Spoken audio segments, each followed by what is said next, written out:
اپنے نبی کی محبت کا دم بھرتے رہنا. جب بھی آپ کو اب ماہ میلاد کی آمد ہے، ماہ میلاد النبی صلی اللہ علیہ وسلم کی آمد ہے. مرحبا مرحبا یا شہر ربیع الاول، اے ربیع الاول کے مبارک مہینے تیرا آنا مبارک ہو ہمارے لیے.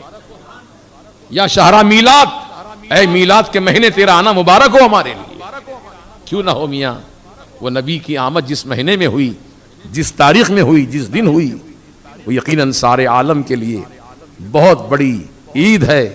اور میں کہتا ہوں کہ ساری دنیا کی جتنی عیدیں منائی جاتی ہیں وہ سب عیدوں کی بھی وہ عید ہے.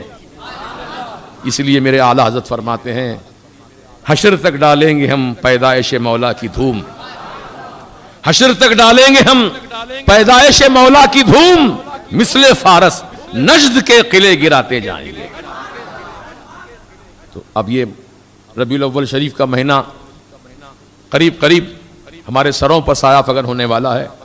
تو اس ماہ میلاد کی آمد کے موقع پر اپنے اپنے محلوں میں، اپنے اپنے گھروں میں خصوصی اہتمام کیجیے. روزانہ درود شریف کی محفل منعقد کیجیے. اپنے گھر والوں کو بٹھائیے، چھوٹوں کو بڑوں کو سب کو درود کا دسترخوان بچھائیے اور درود شریف پڑھیے، جتنا پڑھ سکتے ہو پڑھیے.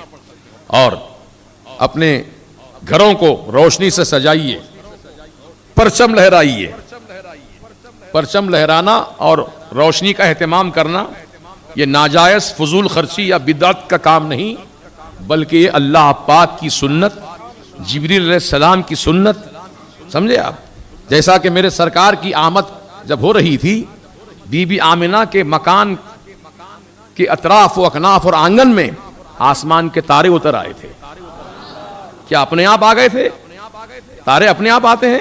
اللہ پاک نے حکم دیا جاؤ میرے محبوب کی آمد ہے، بی بی آمنہ کے مکان کو جگمگ جگمگ کر دو. اسی لیے اعلیٰ حضرت جھوم کے فرماتے ہیں صبح طیبہ میں ہوئی بٹتا ہے باڑا نور کا، صدقہ لینے نور کا آیا ہے تارا نور کا. تو عزیزان محترم خمخمے لگائیے. حضرت شاہ فضل حق علیہ رحمت و رضوان 12 ربیع الاول شریف کو یعنی شب میلاد اپنے مکان کی چھت پر 12 چراغ روشن کرتے تھے، 12 چراغ جلاتے تھے. تو ایک تھا دل جلا، سمجھے آپ، ایمان سے محروم، عقل کا اندھا. حضرت فضل حق خیر آبادی کے پاس آیا، کہنے لگا حضرت آپ اتنے بڑے عالم ہیں، اتنے بڑے فاضل ہیں، اور یہ خرافاتی کام آپ کر رہے ہیں، یہ کیا چراغ لگا رکھے ہیں آپ نے، کیوں لگائے ہیں؟ کہا میرے آقا کی آمد کی خوشی میں لگایا. لگانا ضروری ہے، بالکل ضروری ہے. اگر تو بجھانا چاہتا ہے تو جا بجھا دے. وہ گیا عقل کا اندھا سڑا ہوا، جا کر ایک چراغ کو پھونک مارا، چراغ بجھ گیا. دوسرے چراغ کے پاس آیا، اس کو پھونکا، دوسرا بجھ گیا، لیکن پہلے والا اپنے آپ جل گیا. تیسرے کو بجھایا، تیسرا بجھ گیا لیکن دوسرا جل اٹھا. اس طریقے سے پھوں کرتے کرتے فجر ہو گئی. فجر کا وقت آ گیا، پھوں کر رہا ہے، پھوں کر رہا ہے.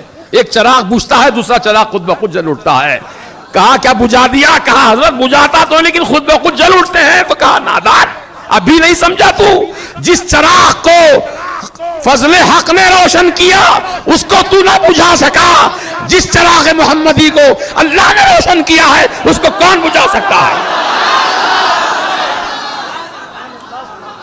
خاک ہو جائیں عدو جل کے مگر ہم تو رضا، دم میں جب تک دم ہے ذکر ان کا سناتے جائیں گے.